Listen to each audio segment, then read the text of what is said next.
Hi, I'm Mandy Brown. I decided to take the cake decorating course because cakes is something I've always been interested in. I've been decorating cakes through YouTube and Google and kind of researching things on my own for the last 7 years.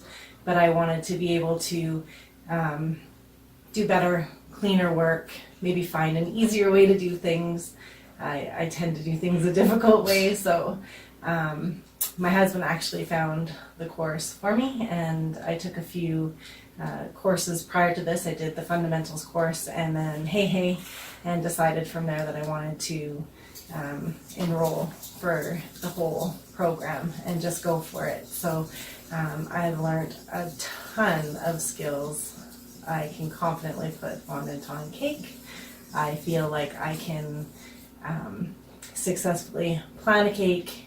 I feel like I can give people a product that I can be proud of and not have to worry about, do they like it, do they not like it. I don't know, I've just gained a lot of confidence with my cakes through taking the course here at Lambert Academy. So I'm pretty proud of the gains that I've made.